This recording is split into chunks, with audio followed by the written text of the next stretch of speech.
Howdy partners. I can't keep the accent up. In today's video, I'm going to be talking about Arthur Morgan's character from Red Dead Redemption 2, and how it can make any man shed a tear. And if it doesn't make you shed a tear, you're not a real person.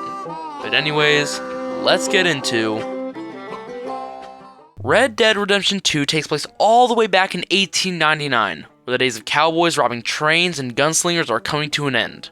There's more law enforcement and laws being made against these criminals, and more security is being put in place, and more overall protection is being initiated, thanks to the stabilization and the strive to make society more civilized. But our gang of misfits aren't going to abide by these laws. In the game, he plays Arthur Morgan, an intelligent gunslinger, robber, horseman, and much more. Arthur's part of the gang of gunslinger misfits actively avoiding the law called the Vanderlyn Outlaw Gang. Arthur's right-hand man, Dutch Vanderlyn, who started the band in the first place. Now, just something real quick. If you didn't know, Red Dead Redemption 2 is actually a prequel to Red Dead Redemption, the first game, which means that everything that happens in Red Dead Redemption 2 is before the events of Red Dead Redemption. But trust me, all this information will be really important later.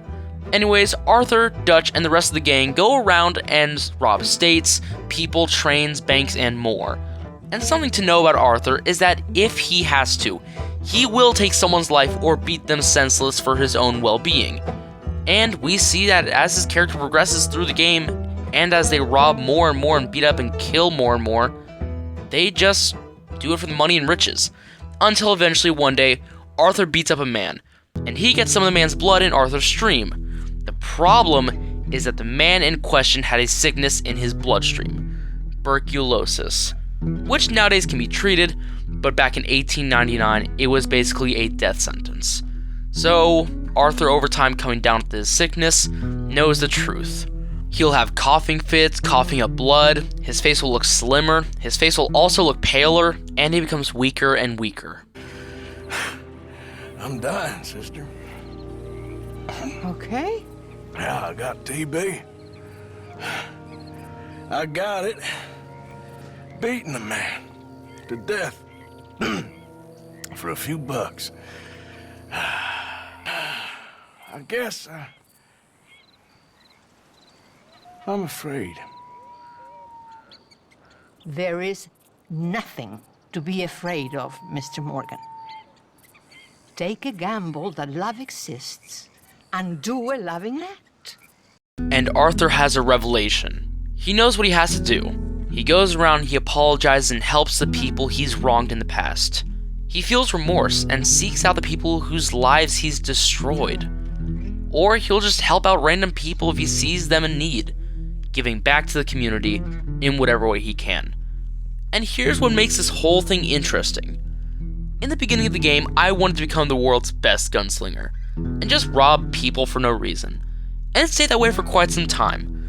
But as Arthur showed how he felt when he got more sick and what he wanted to do, it impacted how I interacted with the game, and what led me to make decisions and lead myself to choosing certain actions.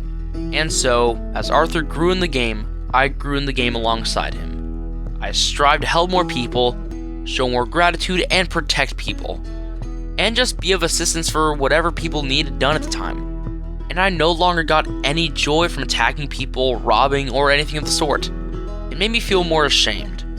But as the story progressed and Arthur's time was approaching, and Dutch became more of a deranged lunatic, it would be time for Arthur's final ride of the game. This chapter alone is a masterpiece.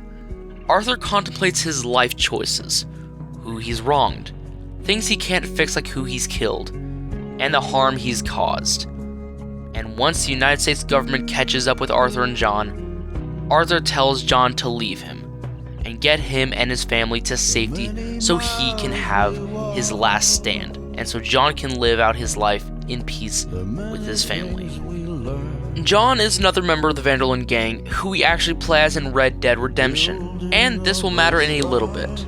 But John is hesitant, but eventually he leaves. And finally, Arthur is lying down on the mountaintop with Micah, another member of the Vanderlyn gang, who was suspected to be a rat in the gang, and Dutch, the leader and one of the closest members to Arthur, who's gone mad.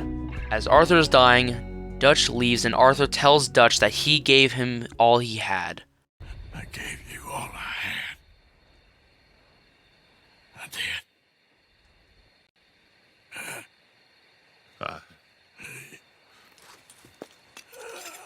We made it. We won. Come on. John made it. He's the only one. The rest of us... No. But I tried. In the end, I did. And as both Dutch and Micah leave, Arthur climbs to the top of the mountain as the sun is rising. As Arthur stares off into the distance, as he spends his final moments reminiscing about his life, as he passes due to his sickness, as his chapter in the story ends.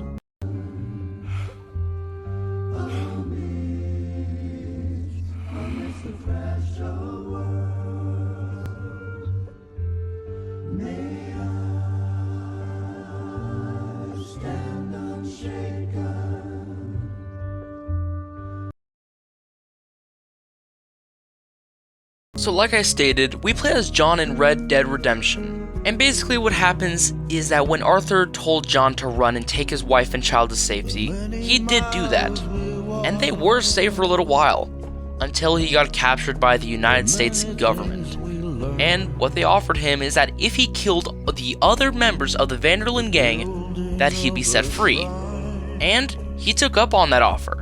And when he eventually took out all the members, including Dutch, he went back to his wife and child.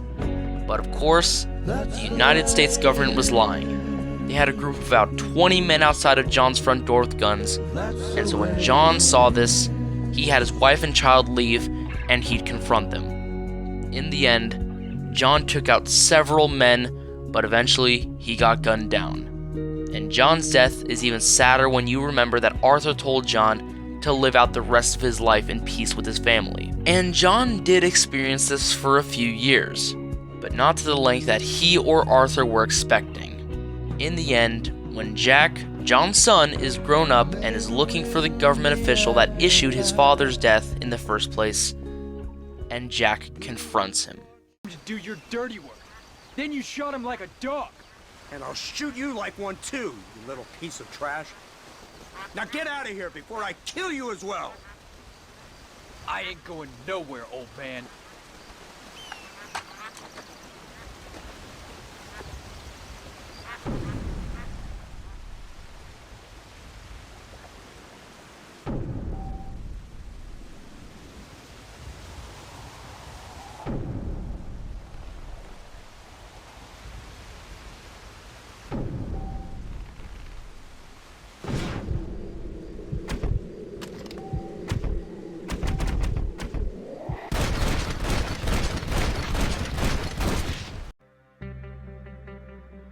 Overall, Arthur's death had a huge impact on anyone who played the game, and even anyone who hasn't, as this game has become a cultural phenomenon in the gaming space, notorious for its amazing character writing, and being able to make you become attached to characters, and being able to make you hate characters, and is genuinely one of the most tear-jerking endings to a video game I've ever seen.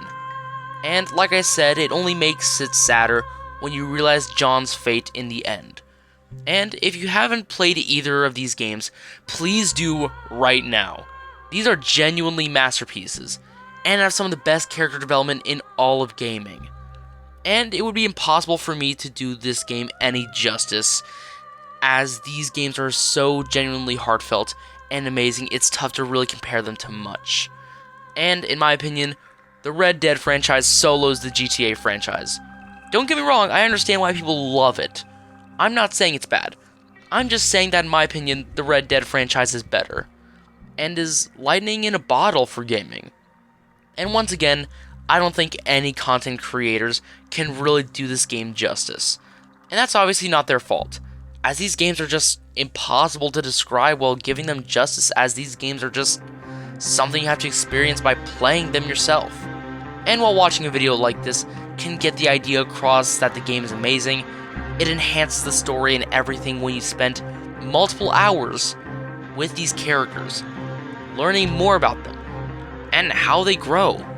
It would just be wrong for you not to experience these. So I 100% recommend you play these games as soon as possible. And, like I stated in the beginning, this game can make any man shed a tear. And if you don't, then you're not a real person.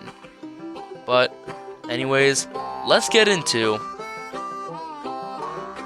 As always, we have traditions. Essentially, at the end of every long-form video, I'll shout out a couple creators who I think are extremely underrated, or who I think are just super cool. And today's creators are none other than Highlight CHD. This guy puts out some banger show reviews, character reviews, and tier lists. It's a shame that creators like High CHD aren't bigger than what they deserve to be, as I really like his editing style, how he structures his videos, and just overall how he puts some really good content out. So please check him out. His channel will obviously be linked in the description of this video. And make sure to check out the boys as always, and please do consider checking out the official Pojo Discord for all things gaming and whatnot. But that's it from me, folks. Hopefully you enjoyed hearing me rant about Red Dead Redemption characters for about 12 minutes. I honestly didn't mean to talk about the games for this long. It's just something I'm really passionate about. And let me know down in the comments below what you guys think about the games. And anyways, I'll catch you guys later. And as always, have a lovely night.